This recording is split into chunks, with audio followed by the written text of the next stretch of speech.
سلام الله عليكم ورحمة الله وبركاته داوديال سو دوادا مقال كان مركه هوري لاي غريا هدي اتاي قف سومالي او دب مقال كان لاي غري هدي اتاي قف جعل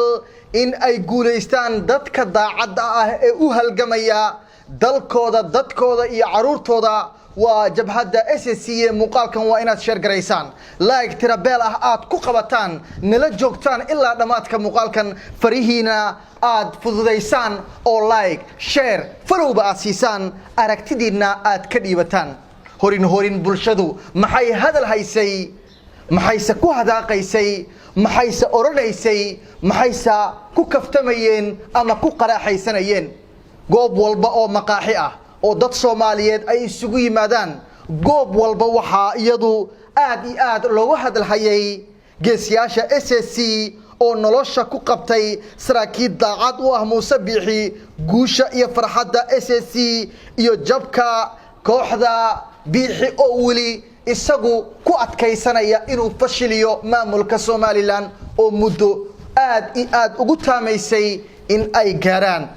oo ay ka go'aan Soomaaliya dad walaalahooda oo jecel ayay doonayeen inay ka go'aan warbixino xiiso leh ayaa inoo dheer muuqaalo kale oo la yaab lehna waad ku daawan doontaan laakiin share gareeya like tira beel ah ku qabta halgankii dheeraa waxaad moodaa inuu soo gaabanayo halgankii dheeraa ee adka maalmo badan oo laascaanood ay martisay madaafiic hub culus iyo waliba wax lagu tilmaami karo inay tahay wax aad iyo aad looga xumaaday waxa ay ku soo dhamaatay guul oo ay gaareen jabhadda SSC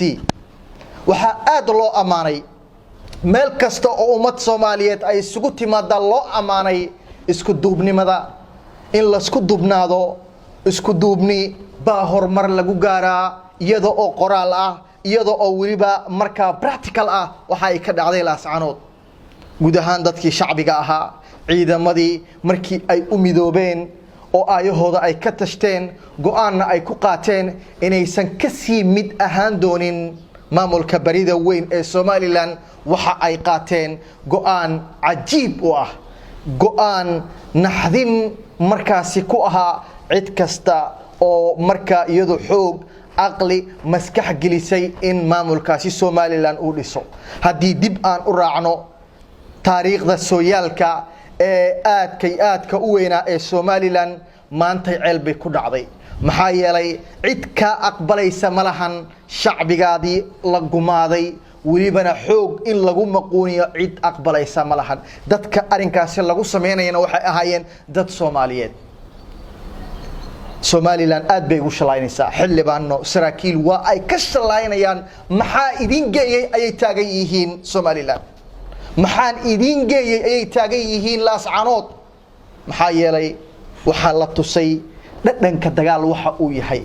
qaraarka iyo dacarta dagaal ee natiijada u ah daraawiishta baa la tusay waxana taasi ay ku tusinaysaa cid kasta aad ugu timaada goobteeda in aad markaa gali doonto oo aad ka shalay doonto waxa aad ku timaaday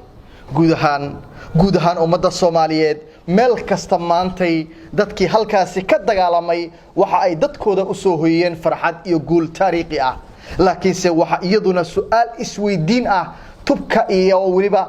qaabka ay u raaci doonaan dawladnimada oo ah sida ay u dhisan doonaan maamulka oo wax aad loo baahan yahay in salaadiinta iyo garaadyadana ay ka tashtaan waxana taasi ay gogol xaar u noqon doontaa masiirka guud ahaan deegaanada SSC masiirka gobolada Sool iyo Sanaag iyo Cayn wax badan oo kaftan ah wax badan oo guubaabin ah wax badan oo warar naxdin ah oo soo baxayay muuqaal naxdin oo soo baxaya maanta damaashaad bal lagu jiraa maantay damaashaad ayaa lagu jiraa wararka waxa ay sheegayaan inta badan laascaanood naga soo gaaraya in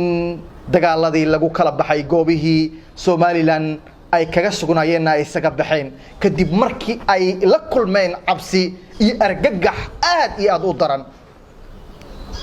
القوف والجوع بين دميين وانا اي فكدين Somaliland waa ay carareen waxana ay bideen inta ay ku dhimanahayeen laascaanood in ay fakatax gashtaan oo ay cararaan carar dagaal iyo weliba gabgab badan waxaa ka dambeysay carar faka oo fakatax ka dheh laascaanood ha u dhowaanin laascaanood baa ka dhacday taasina ma ahan waxaan abuuranayo ee wax dadka Soomaaliyeed ay arkayeen ay ahayd maxaa la gudboon shacbiga SSC xilligan la taagan yahay door intee la eg ay ka qaadan karaan dhismaha maamulka Qaatumo oo la doonayo in loo yeelo madaxweyne cusub hoggaan cusub daawadayaasheena qaaliga ah YouTube-keena marka koowaad galka media like gareeya subscribe ku qabta maanta waxaan doonaynaa in aan ogaano dadka Soomaaliyeed ee jecel aragtidayda dadka Soomaaliyeed ee jecel muuqaalada aan soo dhigno inay ismuujiyaan please go to the YouTube add YouTube-ka and right ku qor galka media and subscribe ku samee haddii aan ku jilcina add YouTube-ka application-kaada tag xaasidnimo iska daa waa codsi aniga aan ka codsaday arrinkaasi subscribe ku qabo like-na ku qabo welibana ismuujiya dadka Soomaaliyeedna iyo SSC-na waxaan leenahay guuleysta israaca barwaaqo bashbash iyo nimco ayaan idinkaga tagayaa iyo weliba amaana Allah